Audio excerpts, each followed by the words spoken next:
Hello friends and welcome back to the channel.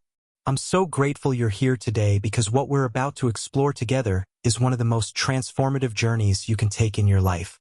We've all felt it. That moment when something inside us knows the answer, but our minds are tangled in doubt, fear, or confusion.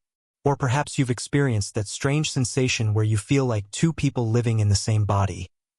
One who wants peace and growth, and another that seems to be constantly pulling toward chaos, comparison, and endless wanting.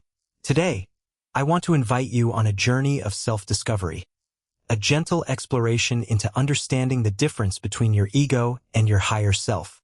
This isn't about shaming or judging any part of yourself. It's about recognition, awareness, and ultimately harmony within. Because when we understand these two aspects of our being, we unlock something profound. The ability to choose which voice we listen to in every moment of our lives. Before we dive deeper, I want you to take a deep breath with me. In out, again in and out. Feel that? That space between your thoughts, that quiet awareness. That's where both your ego and your higher self reside. They're not enemies fighting for control. They're different parts of you, each serving a purpose. And today, I'm going to show you how to recognize them so you can make conscious choices about which one leads the way. Let's begin by understanding what we mean when we talk about the ego. Now, please hear me clearly. I'm not talking about your personality or your identity in a negative sense. The word ego comes from psychology and actually means something quite neutral. It simply refers to your sense of self, your individuality, who you are as a separate being in this world. But when we speak of the ego in spiritual and personal growth contexts, we're referring to something more specific. The part of us that identifies with our thoughts, our opinions, our past, our future, and all the stories we tell ourselves about who we are and what we need to be. The ego is the voice that says, I'm not good enough, or they don't respect me, or if I just had more money, then I'd finally feel complete. The ego operates from a place of separation. It believes it's alone in this world, disconnected from everything else except what it can control or acquire. This is why the ego constantly seeks validation, comparison, and external markers of worth. It fears uncertainty because uncertainty means it doesn't know how to protect itself. The ego thrives on drama, conflict, and endless wanting because those things keep you engaged in survival mode rather than allowing you to rest in peace. Think about your own life for a moment. When was the last time you felt truly satisfied, truly at ease with who you are right now? For most of us, that feeling is rare. We're constantly chasing something. More success, more love, more recognition. And when we get it, the satisfaction fades quickly and we start looking for the next thing to fill the void. That's the ego in motion. Perpetually hungry, never content, always comparing itself to others or to some imagined version of what it could be. The ego isn't evil, it's just limited. It was designed to keep us safe, to help us navigate a world that can sometimes feel threatening. But when we identify too closely with the ego, when we believe its stories about ourselves and our lives, we lose touch with something deeper, something wiser, something that knows peace is already here. Now let's turn to your higher self, the part of you that has always been there, even when you've forgotten it exists. Your higher self isn't a separate entity or some distant spiritual being looking down on you from above. It's the deepest, most authentic version of yourself. It's the wisdom that lives beyond all your conditioning, beyond all your fears and limitations. Your higher self operates from a place of unity rather than separation. It knows that everything is connected, that you are not alone in this world, but intimately woven into the fabric of life itself. This is why your higher self doesn't fear uncertainty. It trusts that whatever happens is part of something larger than you can understand right now. The higher self speaks differently from the ego. The ego's voice is often urgent, demanding, and filled with shoulds and musts. Pushes you to achieve, to fix, to prove yourself. But your higher self speaks in whispers of peace, gentle nudges toward growth, and quiet reminders that you are already enough as you are right now. Think about the moments when you felt most alive, when you were creating something with pure joy, helping someone without expecting anything in return, or simply being present in a moment of natural beauty. In those moments, your higher self was leading. You weren't thinking about what people would think or whether you had enough money or if you were good enough. You were just being. And that's the essence of your higher self. Pure presence, unburdened by the endless stories and judgments of the ego. Your higher self knows your truth because it is your truth. It doesn't need to convince you of anything. It simply reminds you of what you already know deep down. When you're in touch with your higher self, decisions come from a place of clarity rather than confusion. You feel aligned, even if the path isn't perfectly clear. There's a sense of peace that can't be shaken by external circumstances because it comes from within. The beautiful thing about recognizing your higher self is that it doesn't require you to become someone else or achieve some distant goal. It asks only for recognition, for you to remember who you truly are beneath all the layers of conditioning, fear, and expectation. And when you do that, something remarkable happens. You begin to make choices from a place of wholeness rather than lack. Now let's get practical. How can you recognize the ego in your daily life? Here are some clear signs that you're operating from an ego-driven place. First, notice when you feel a strong need to be right or win an argument. The ego thrives on being proven correct because its sense of worth is tied to external validation. When someone disagrees with you and you immediately feel defensive or angry, that's the ego protecting itself. It's saying, if I'm wrong, then who am I? Second, pay attention to when you're comparing yourself to others. The ego can't rest until it knows it's better than everyone else, or at least as good as them. Social media is a perfect example of this. Scrolling through other people's highlight reels and feeling inadequate about your own life. That comparison trap is the ego in action, constantly measuring your worth against someone else's image. Third, notice when you're driven by fear rather than love. The ego operates from fear. It fears failure, rejection, loss, uncertainty. When you make decisions based on what might go wrong or how others will judge you, that's the ego leading. Fear-based choices often lead to more fear, creating a cycle that keeps you stuck. Fourth, observe when you're constantly seeking external validation. The ego needs applause, recognition, and approval from others because it doesn't trust its own worth. When your happiness depends on someone else's opinion or praise, you've given the ego control over your emotional state. Fifth, notice when you're stuck in what if, thinking about the future or dwelling on regrets about the past. The ego lives in time. It's either worried about what hasn't happened yet or mourning what has already passed. Your higher self lives in the present moment, where peace actually exists. The key to recognizing these patterns is awareness. You can't change what you don't notice. So throughout your day, I encourage you to pause and ask yourself, am I acting from fear or love? Am I seeking validation or expressing my authentic self? These simple questions create space between stimulus and response, that precious gap where conscious choice becomes possible. Now let's explore how to connect with your higher self in practical, everyday ways. This isn't about some mystical experience or hours of meditation every day, though those can be helpful tools. It's about creating habits that bring you back to yourself whenever life pulls you away. First practice, morning intention setting. Before you check your phone or jump into the demands of your day, take 5 minutes to sit quietly and ask yourself one question. What does my higher self want me to focus on today? Don't overthink it. Just listen for a gentle sense of direction.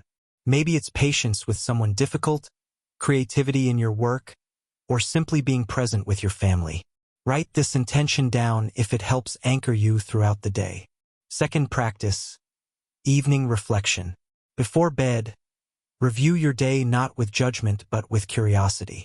Ask yourself, when did I feel most aligned today? When did I feel disconnected? This isn't about criticizing yourself for falling short. It's about learning from your patterns so you can make different choices tomorrow. Notice when the ego was in charge and what triggered it. Then notice when your higher self guided you, even if only for a brief moment. Third practice, the pause button. Throughout your day, set reminders on your phone or use natural transitions, like waiting for water to boil or sitting at a red light, to take 3 conscious breaths. In those moments of stillness, ask yourself, who is speaking right now? Is this my ego's urgent voice or my higher self's gentle wisdom? This simple practice builds the muscle of awareness that allows you to recognize which part of you is leading in any given moment. Fourth practice, journaling from a different perspective. Try writing as if your higher self were speaking to you about your current situation. What would it say? How would it view the challenges you're facing? This exercise helps bypass the ego's defensive narratives and access deeper wisdom that often feels foreign because it doesn't fit into your usual story of yourself. Fifth practice, nature immersion. Spend time in nature without any agenda. No podcasts, no music, no phone. Just be present with trees, sky, water, or earth. The ego has nothing to do in a forest. It can't compare you to the trees or worry about your productivity while watching clouds drift by. In those moments of pure presence, your higher self naturally emerges because there's nowhere else for your attention to go but inward and upward. Remember that connecting with your higher self is like tuning an instrument. It takes practice, patience, and gentle persistence. Some days will feel easier than others, and that's perfectly okay. The goal isn't perfection. It's awareness. Each time you notice the ego taking over and consciously choose to return to your center, you're strengthening the connection between these two parts of yourself. Here's something important I want you to understand. Recognizing the difference between your ego and higher self isn't about eliminating one or suppressing the other. Your ego has a legitimate role. It helps you navigate daily life, make practical decisions, and protect yourself from genuine harm. The problem arises when we identify so completely with it that we forget there's something deeper beneath all its stories and demands. Think of your ego as a loyal but sometimes overzealous bodyguard. It wants to keep you safe, which is good, but sometimes it creates unnecessary drama or prevents you from taking healthy risks because fear has hijacked its protective instincts.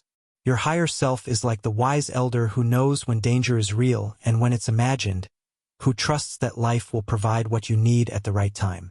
The goal isn't to fight your ego but to understand it well enough that you can work with it rather than be controlled by it. When you recognize an ego-driven thought or impulse, you don't have to act on it immediately. You create space between recognition and response. That's where freedom lives. In that space, you can choose whether to follow the ego's urgent voice or listen to your higher self's gentle wisdom. This integration takes time because we've spent most of our lives identifying with the ego. It's become our default operating system. But every moment of awareness is a step toward wholeness. Every time you notice yourself comparing, judging, or fearing, and then consciously choose a different response, you're rewriting your relationship with both parts of yourself. The beautiful paradox is this. As you connect more deeply with your higher self, the ego naturally becomes quieter. Not because it's been destroyed, but because it no longer needs to be so loud. When you know who you truly are beneath all its stories and fears, the ego loses much of its power over you. It still exists, but it operates from a place of cooperation rather than control. Let's be honest, this journey isn't always easy. There will be days when the ego feels overwhelming and your higher self seems distant or unreachable. That's completely normal, and it doesn't mean you're doing something wrong. Here are some common challenges people face on this path. Challenge 1. Feeling like you're not spiritual enough. Many people feel guilty about having an ego because they've been taught that spiritual growth means eliminating all egoic thoughts and feelings. But here's the truth. Your higher self isn't a perfect being. It's you. It has doubts, fears, and limitations just like everyone else. The difference is that it knows these things don't define you. When you feel unworthy or not good enough on this journey, that's often the ego trying to sabotage you by making you believe spiritual growth requires perfection. It doesn't. Growth comes from showing up as you are and choosing awareness over autopilot. Challenge 2. The fear of losing your identity. Some people worry that connecting with their higher self means losing who they are, their personality, their humor, their unique perspective. But here's what I want you to understand. The ego is not you. It's a collection of thoughts, beliefs, and conditioning that has become so familiar it feels like home. Your higher self isn't erasing your identity. It's revealing who you truly are beneath all those layers. Think of it as peeling back onion skins until you reach something essential and real. The person underneath is still you, just more authentic, more aligned with your deepest values and truths. Challenge 3. Feeling overwhelmed by the work. Recognizing patterns takes time, and changing habits requires consistent effort. It's easy to feel discouraged when old ego-driven behaviors keep surfacing even after you've made progress. Remember that growth isn't linear, it's spiral. You might revisit similar challenges over and over, but each time you encounter them with awareness, you're moving forward in a deeper way. Be patient with yourself. The fact that you're here, listening to this message, means your higher self is already guiding you toward healing. Challenge 4. Not knowing what to do when the ego takes over. Sometimes you'll catch yourself acting from fear or comparison and wonder how to respond in those moments. Here's a simple framework. Pause, breathe, acknowledge without judgment. I notice I'm feeling defensive right now. Then ask for guidance. What would my higher self want me to do? You don't need perfect answers, just the willingness to try something different than your usual automatic response. I'd like to close this message with a letter I've written from my own higher self, and I invite you to read it as if it were coming directly to you. Dear one, I want you to know something important today. You are not broken. You are not lacking anything essential. The stories your ego has told you about who you need to be or what you need to achieve, those are just stories. They're interesting narratives, but they're not the truth of who you are. You have always been whole. You have always been enough. The journey we've explored together isn't about becoming something new. It's about remembering what has always been true. That peace is already here, right now, in this moment. It doesn't need to be earned or achieved. It simply needs to be recognized. When you feel lost or overwhelmed, remember that your higher self is never far away. It's the quiet voice beneath all the noise, the gentle presence that knows exactly what you need even when you can't see it clearly yourself. Trust in that knowing. Trust in the wisdom that lives within you. You don't have to figure everything out right now. You just have to take one small step toward awareness. One conscious breath. One moment of choosing peace over panic, connection over separation, presence over distraction. That's all I'm asking of you today. And when you forget, which you will, just come back. Come back with kindness for yourself. Come back knowing that every time you choose awareness, you're honoring the beautiful soul that created this entire experience called life. You are loved beyond measure. You are guided more than you know. And you are exactly where you need to be right now. With infinite love and trust, your higher self. As we come to the end of this message today, I want to leave you with one final invitation. The knowledge you've gained here isn't meant to be stored away or analyzed endlessly. It's meant to be lived. Every time you choose awareness over autopilot, every time you recognize an ego-driven impulse and respond differently, you're bringing your higher self into fuller expression in your daily life. I encourage you to take one small action today that honors this message. Maybe it's setting aside 5 minutes for morning intention or writing down 3 moments when you felt connected to something bigger than yourself. Or perhaps it's simply pausing before reacting to a challenging situation and asking, what would my higher self want me to do? If this message resonated with you, I'd be so grateful if you could share it with someone who might benefit from hearing these words. And please consider subscribing to the channel and turning on notifications so you don't miss future content about personal growth, spiritual awareness, and living authentically in a complex world. Remember, your higher self is already leading you home. You just need to trust that journey and keep showing up with an open heart and curious mind. Your intention for being here today, and I'll see you in the next video. Our circle of light and manifestation. May you walk gently. Remember, speak kindly. Peace begins within. And remember who you truly are beneath all the stories. Namaste, and take care of yourself.